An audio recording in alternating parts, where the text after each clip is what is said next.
Yeah, that's the duo you with came JT. together with. So Yeah. tell me about that and how it started and things like that.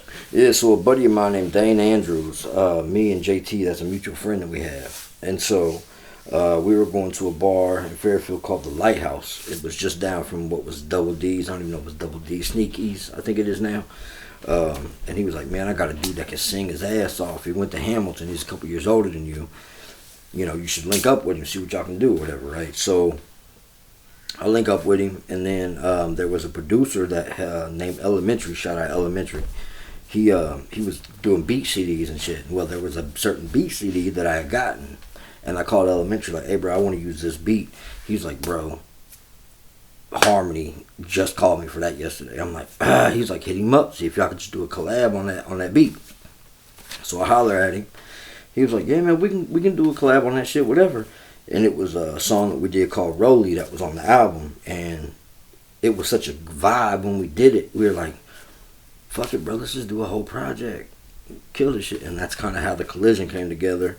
And it fell into place the way that it should have. And we just took off from there doing the shows and the videos and all that. So yeah, the Collision, that was your first project together. Yep. And what was kind of, you kind of mentioned a little bit, what was like the vibe of that project and all that? Honestly, like it first put it in my mind like when I hate to use this reference because their shit was such a flop, but the Jay-Z, R. Kelly, Best of Both Worlds collabs kind of, you know what I mean, except for they were too egotistical. They just never really worked. If they could have put ego aside, they could have done some history making shit, but that was just kind of the feel that we had for it, except for we were two white boys coming out, one singing some soulful church style R&B, another one rapping that's decent, you know what I mean? And it came together. We were at the studio going through beats, and the beat for Girlfriend came up, and we heard that shit. I looked over at JT like, bro, that motherfucker right there could be a single, right? And so we recorded it, and that song took us off. It was over after that. Okay. And how many you guys performed a lot around? All the time. Yeah, I remember some of that stuff. How many projects did you guys do together? Officially one. Just one. We started working on the second one, and that's when it was 2012, I think. No, 2010. 2010, I think. 2010, 2011, somewhere between there. And JT and I were actually locking in some funding for the second project because we knew, like, we came out of pocket ourselves on the first one.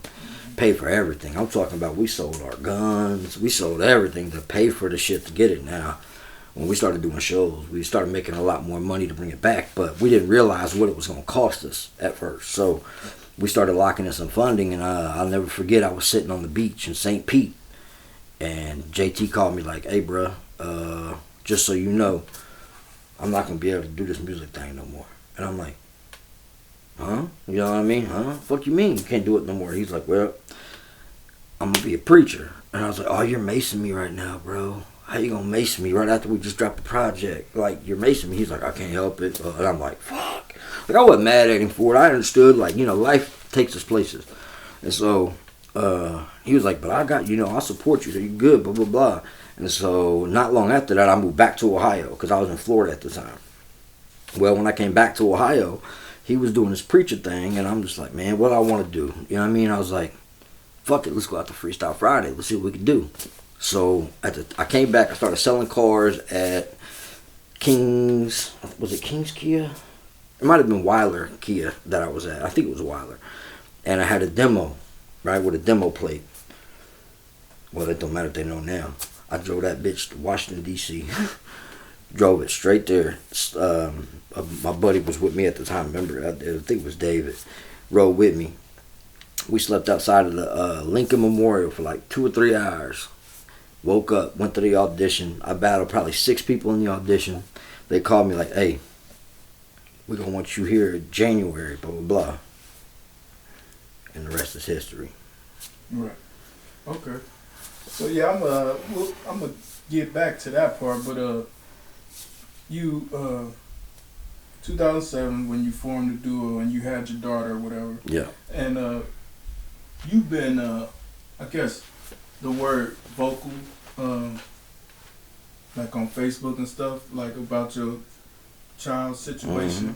Is that something you can go into at all, or? Yeah, we can go to it a little bit. Okay. Yeah. What? So, I mean, it's just the fact that, you know, whenever my daughter was born, her mother and I had split up partway through because her parents just didn't like me. They never liked me. They never fucked with me. And once they found out she was pregnant, they were like, we gotta get her the fuck up out of here. Like, that's the only way to do it. And so that kind of brought the whole tiff of between us happening. However, she bounces to Florida. I had no idea. I find out. I chase her down. Long story short, she kept prolonging the paternity test because we weren't married and I didn't get to sign the birth certificate. By the time the results came, she had already lived in Florida for 6 months, and legally she was a citizen of the state and didn't have to move back. So they had planned that whole thing out so that she could stay in Florida. So I had been going back and forth, back and forth, back and forth up until she got married. My baby mama got married to her husband. And as soon as that happened, that's when the beef really started, because she wanted her fantasy family of 1 man, woman, 2 kids. And I told her, I said, no matter what you try to do, bitch, you always going to have 2 baby daddies, period. Right. Period. I don't care what you do. And so little by little, she controlled everything, and that just kind of put the beef between us. Took her to court in 2008, spent damn near $30,000 and got nothing. Nothing.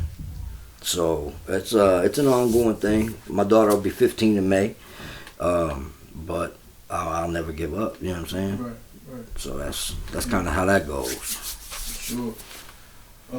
So going back just a touch, so you and Blayze and Harmony, like I said, there was a lot of those performances at some of those places that I was at. Yeah. So what was it like? You know, just doing those different shows, and you know, probably was making a little money or whatever, but yeah. What was it like going around and just the excitement, people telling you I'm coming and check you out? Oh yeah, yeah, it was crazy, man. Well, like, cause that all started, we shot the video for Girlfriend, right? And at the time we had made so many connections with Rick over at Spade Creations. Rick Spade owns it. Jason Young, who ran JYS Productions, the guy who shot the video.